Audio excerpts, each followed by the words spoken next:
अस्सलामुअलैकुम class 9 example 5 और 6 मैंने डिस्कस कर ली थी आपके साथ, ठीक है। तो आज हम एग्जाम्पल 7 करने वाले हैं। इसमें वो क्या कह रहा है हमें क्वेश्चन में कि आपने अननोन की वैल्यूज़ फाइंड करनी और लॉगरिथमिक में उन्होंने आपको क्वेश्चन दिया हुआ है, उसको आपने किस में चेंज करना है, एक्सपोनेंशियल फॉर्म में चेंज करना है, ठीक है। फार्मूला मैंने लिख दिया है एज़ यूजुअल, ठीक है। यही वाला फार्मूला आपने लगाना है और आपने लॉगरिथमिक से एक्सपोनेंशियल फॉर्म में अपनी इक्वेशन को शिफ्ट करवा लेना है। बी आपकी क्या है, बेस, ठीक है, और वो क्या है 2 की पावर, ये 2 की पावर ये क्या है, y आपका क्या है 4 है, ठीक है, इक्वल टू x।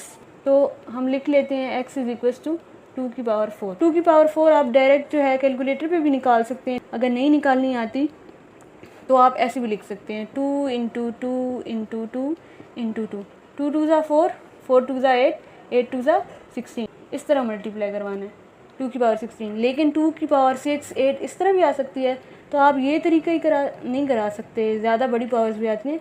तो आप कैलकुलेटर पे सॉल्व करें, डायरेक्ट 2 की पावर आप 4 लिखेंगे और 16 आपका क्या आ जाएगा, आंसर आ जाएगा, ठीक है। बड़ी बड़ी पावर्स भी आती हैं, फिर आप ये ऐसे लिख के मिस्टेक कर देते हैं। तो ये आपका फाइनल क्या है, 16 आंसर है, which is x equal to 16।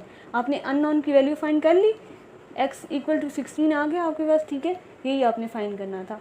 चलें जी, पार्ट बी क्या कह रहा है, log 64x और इक्वल टू -4/3, ठीक है।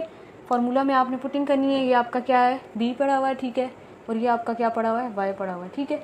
तो b आपका क्या है 64 और y आपका क्या है -4/3, ये इसकी पावर में है, ठीक है, इक्वल टू x ही दिया हुआ है, ये x ही दिया हुआ है, ठीक है।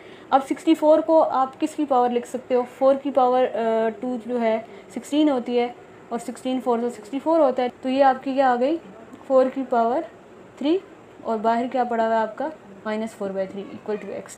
तो इसको हम ऐसे अब बाहर लिखवा लें, इसकी पावर को आप मल्टीप्लाई करवा दें अगर, -4/3 इक्वल्स टू x, ठीक है। 3 3 से cancel, x is equals to 4 की पावर -4। अब हमने ये नेगेटिव साइन ख़त्म करवाना है, तो इसको हम नीचे लेकर जा सकते हैं 1/4 की पावर 4, ठीक है, लेकर जा सकते हैं।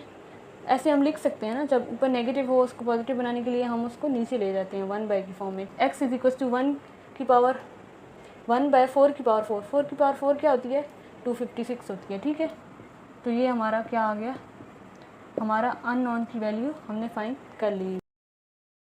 पार्ट सी मैंने लिख लिया है, ठीक है। अब ये क्या कह रहा है, अब हमने जो है अपना b हमारे पास क्या है, ये b है और ये हमने लिख देना है यहाँ पे अपना b, और y हमें क्या दिया हुआ है -7, ठीक है, इक्वल्स टू x। हमें ये पूरी टर्म हमें क्या दी हुई है, x दी हुई है 1/128, b की पावर -7 इज इक्वल्स टू, ये डिवीजन में है, ठीक है। तो अब हम इसको 2 की पावर 7 लिख सकते हैं। 2 की पावर 7 भी क्या होता है 128 होता है। आप कैलकुलेटर में इसका एक्सपोनेंट लें, 2 का एक्सपोनेंट 7, तो आपको 128 ही मिलेगा।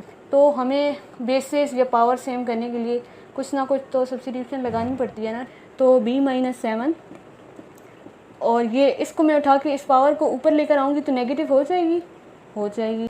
अब देखें आपके पास क्या आ गई, बेसिस तो सेम नहीं है, एक वेरिएबल है आपके पास, ठीक है, और एक जो है कांस्टेंट टर्म है।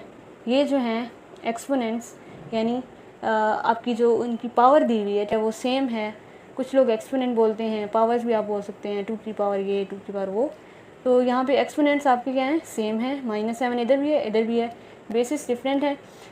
चूँकि आपकी एक्सपोनेंट्स की पावर सेम है तो बेसिस को मस्ट भी सेम, यानी वो भी सेम होनी चाहिए हर हाल में, ठीक है। तो हम उनको इक्वल लिख लेते हैं। जब ऊपर से एक्सपोनेंट सेम है तो बेसिस भी सेम नहीं है। b इक्वल्स टू 2, ये आपका अननोन की वैल्यू आ गई।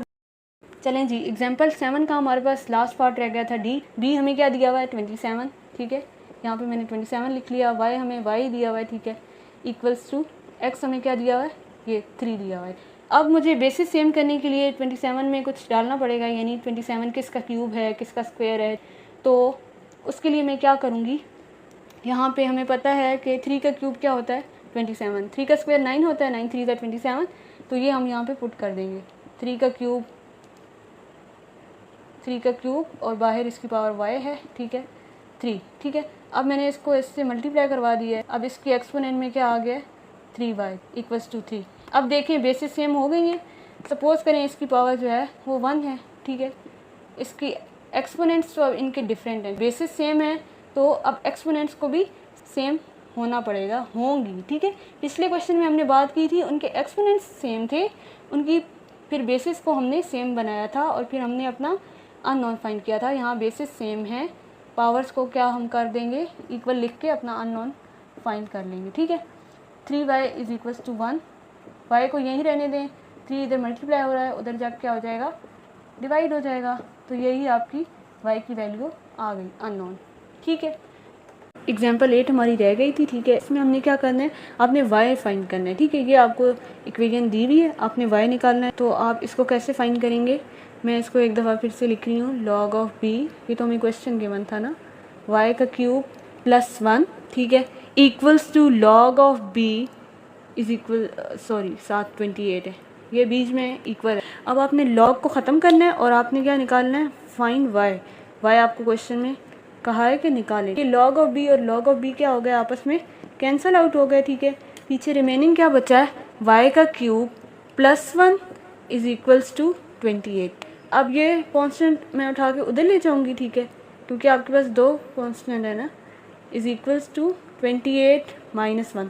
ये यहाँ पे प्लस हो रहा है, उधर जाके क्या हो जाएगा, माइनस हो जाएगा। अगर यहाँ नेगेटिव होता उधर जाके इसने पॉजिटिव हो जाना था, ठीक है। तो y का क्यूब इज इक्वल्स टू 27। हमने पीछे देखा था ना कि 27 किसका होता है क्यूब, 27 को हम 3 का क्यूब लिख सकते हैं, ठीक है, लिख सकते हैं। तो वो हम यहाँ पे लिख देंगे, 27 जो है किसका क्यूब है, 3 का क्यूब है, 3 का स्क्वायर 9 होता है और ये क्या है, क्यूब।